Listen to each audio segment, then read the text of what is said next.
Are you stuck when it comes to painting realistic, up-close fur?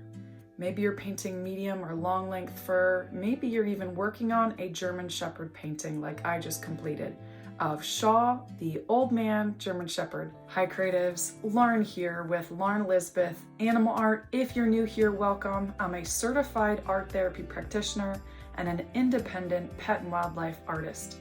And I'm back with a much due dog tutorial. Here I'll share the colors, the paints, the brushes, the methods that I use when it comes to painting realistic up-close fur. Now this is really doable, I promise. It's just time consuming. I'll share some really helpful tips that I've never shared before in this video, so you definitely want to watch.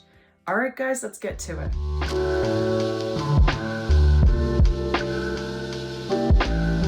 All right, so this might be a little unusual, but I want to start smack dab in the middle of the process, in that ugly phase, where it looks so wildly different from the reference photo. At this point, you may think that you've messed up, that you're too far gone, that you should just start over, but that is not the case. You must be patient with this process when painting up-close animals and this specific type of fur and dog. So before I get into the nitty-gritties of the technical stuff, I want you to repeat after me. I can do this. Yes, I can. Yes, it might take a while and it might stay ugly up until I add those final top layers, but yes, I can do it. So here we go. Right at the very beginning, after the sketch, I covered the entire canvas with a mix of fluorescent pink and lots of titanium white. Once that dried, I added 2 to 3 layers to the background. And by the way, you don't want to miss the notes that I'm going to put up on the screen throughout this entire video, even things I've never mentioned before. So once that dried, I worked on the face, and this is really important. I added a 1 flat blended layer for the fur, the inner ears, around the ears, and as you can see, I'm adding a bit more detail to the tongue. It's a much darker blended flat layer for the first layer of the fur. And don't you worry, I'll show you how I add that layer when I do the body in a moment. But what I did for the face was I mixed a bit of black, white, phalocyanin blue, and raw umber. And you can see there's a bit more browns on the upper part of the face. And I went a little bit more blue and got a little lighter around the bridge of the nose. This base layer needs to be very dark, but not so dark that it doesn't, even at this state, indicate where that light source is. Now light's coming all around because Shaw's outside, but I'm really gonna define that light source coming from the upper left. Now for that second layer. The second layer is definitely where we add line texture. I'm actually adding a bit of violet with some gray to the muzzle area, still keeping it on the dark side. As I'm applying, it might look lighter, but acrylics gets a little bit darker once it's dried. And also because of that light source coming from the upper left, the strongest one, I want this right side to be darker. Brushes. I gotta talk about the brush because it's so important with these lines that they're fine, they're even shorter than around the body on the face, and each one is the same width and about the same length and not clumpy. And I found that my 2/0, even my 3/0 spot brush by Arteza is perfect for this specific kind of animal. That might surprise you. A spot brush, something ideal for making little tiny dots, little tiny highlights or spots, not refined lines like this, but because they need to be shorter, I found it to be perfect. But here's the thing. It's important that when you're using this brush, you not only keep your brush clean, so regularly washing it out thoroughly in your cup of water, dabbing it damp, not dry, not leaving it sopping wet on using your paper towel, and then picking up more paint. Not loading up your brush with paint, only a thin amount of paint. And this is why I'm always recommending the Golden Brand Titanium White, because it's a fluid paint. And when I add it to a bit of my violet grays, or just any color for that matter, it's thin. So it's less likely to add so much thickness to your brush, dry to your brush, and make those lines thicker compared to other paints. Now, still using that same brush, I'm actually now adding yellow ochre, raw sienna, and a bit more white to my brush. And I'm also following some line indents in the face. Just changes in the fur, but also expressive line indents on the face. This is an older dog, so there's a few of them. And I'm using the base as the negative space for these line indents and working around them with these lines. That's also why you want to make sure that that base layer doesn't have any white specks that you left of the white of the canvas. It's a good solid flat one layer. Hi creatives, sorry to interrupt. Not sure if you saw it, but link down below, my masterclass is actually available now. It is a complete course, a bundle. It is not a month-to-month membership, and it contains my step-by-step fur painting process, the master animal fur course within my masterclass. All right, guys, that's down below if you're interested. Let's get back to Shaw's painting. Now I've zoomed in for you just so you can see the change in direction of these lines and those indents I was talking about where it stays dark, where I kind of use the negative space working around the base layer. So up and to the right over the right eye and up and to the left over the left eye. And the easiest thing, if I do make a mistake, maybe I place the line going the wrong direction or it's too thick, I can go back in with that mixture of the raw umber, the phalocyanin blue, black, and white, and cut in over top it or just around it. All right, so here you go. I'm showing you how I paint the first base layer, blended, but on the body. So this is longer. I'm not using any of the phalocyanin blue like I did around the dog's face, but I still want to keep it darker browns. I'm using raw umber, raw sienna, yellow ochre, and white, blending in a little bit of grays into that as well. Not only is Shaw an older dog, but there's just a little bit more of a grayish brown tone under layer for this fur. And then the top layers would be more light browns and light yellows. Now I needed to make sure that collar was in. We barely see any of it, but it really does affect how the fur is laying and the texture that we'll be adding on the top layers. So above the collar, I'm gonna have fur laying over top of it.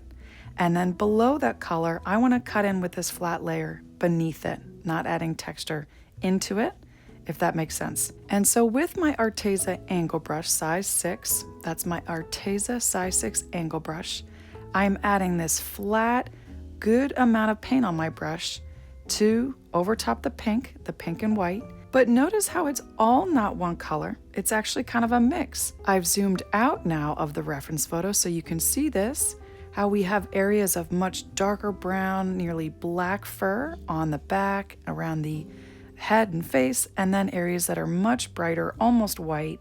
But if you remember, I said to lean more on the dark side, so I kept it very dark, a dark gray brown for those dark areas, a little bit that we see on the shoulder. And then I went a little lighter, but not too much lighter, with some yellow ochre, raw sienna, and a bit more of those grays for the chest area. Now just a quick glimpse, I just went into the background, added another 1-2 layers, pulled in those beautiful oranges and yellows. I could not do that when the blue paint was still wet. It would mix in with the blues and create a mucky color. So I let that dry, worked on that. Now I'm going back over the ears, then adding some fur texture. We'll go into that right now. Now I know German Shepherd ears might look sharp and like a clean line around those big vertical ears, but they're not. There is tiny texture, lines that will cut over top the background. So not only did I go up and around the background with a dark brown, that's black, a little bit of white and raw umber, but also using my size 0 Arteza liner brush, I stacked single strands, inner ear hairs, over top the inside of the ear, where I used my grays blended with some violets and some fluorescent pinks. I really like to exaggerate the pinkish tones in these upright ears because it just brings out those yellows in the background, plus just adds a bit more color. This is what I love doing with German Shepherds because they have so much ear. So why not add it there? And now on to the second layer around the neck and body. Still more work to be done and layers to be added to the face. I definitely tend to skip around with this process because of how long it takes. I get a little bored sometimes, and so I like to jump around. So still layers to be added to that face. But here on the body, I am still using my size 0 liner brush. Now the reason for that is it's a long bristles, very few of them, but it allows me to get those much longer strands around the neck and body compared to the face. So I'm not going to use my spot brush here like I did with the face. Now the colors are only slightly lighter than that base layer. Wherever I'm working, it's only just a little bit lighter. And then once this layer dries, with each additional layer of lines that I stack over top, I just add a little bit more yellow ochre and a little bit more white to it, gradually progressing from dark to medium value to light. And watch me as I'm stacking these lines, making sure that I create a little bit of a lift over top the collar around the neck, but also allowing some dark areas to create kind of slightly clumpy fur. Some areas create sections of fur, while also being very careful to darken up the lines that I'm adding just slightly underneath the neck because of the shadow being created from the face. Now, if I go too light, I'll go back to my darker values because there are some areas, even on the ends of these hairs, like on the back of Shaw's neck, that get darker. So I'll pause from the light values, go to my darks, and then go back to my medium and light values. All right, so here I've progressed more on that second layer where I'm adding lines. And do you notice over the darker fur, that darker base layer, I have wider gaps in between lines, but lighter fur and closely placed together on the other fur. So with each layer that I add, I'm really careful about how thick my lines are. I want to keep them thin. Also, the space between lines, how I'm stacking these rows of lines so they're not just in this perfect row, but creating some clumps and some sections. And lastly, the direction that this fur is laying. So around the chest, you can see it's pointed down towards that water, more vertical, but it gets a little bit more horizontal on the back. And it's right there in the middle for that direction along the center of the body. You'll see a little closer to the end that I even alter the color of the fur around the chest, adding some pinks and more yellow ochre and whites, give it a bit of an orange pink tone, I guess a peach tone, to give it more color but also show the reflection from that sunset on the chest and neck. I'm now on my third layer of lines on the body and neck, covered up the entire body and neck with one layer of lines onto the next. So like I said before, that's where I add a little bit more white and yellow ochre to the previous color I was just using to lay down that first layer of lines. So every additional layer that I stack on top gets slightly lighter than the previous one. So you can see I'm going back to the face.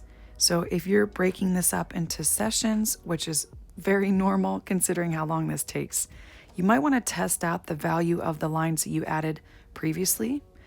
And that's what I did here. And then once I got that, I added a little bit more white, yellow ochre, and raw sienna to it to add another layer of lines. This is the third layer of lines on the face. So as you can see, with every top layer that I add, with every additional layer, it looks more and more realistic.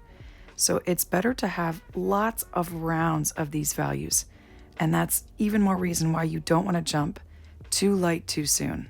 And we're not adding so many layers that we lose the base layer, especially for this breed. So with those top layers, slow down your brush strokes, become a bit more thoughtful, intentional about where you're placing those lines, even more so than the second and third layers. But honestly, when you have these fur components memorized, all that I've covered in this video, I mentioned the direction, the length, the width, the space between lines, the value, the color, especially where it's placed on the animal. It's this technical stuff that once you have it memorized, it makes the process so much more efficient. So if you'd like to improve your process, I have the Master Animal Fur course in my Masterclass Bundle down below. Guys, thank you so much for watching. I'll let you watch the rest of this process. Have a blessed Christmas. Bye.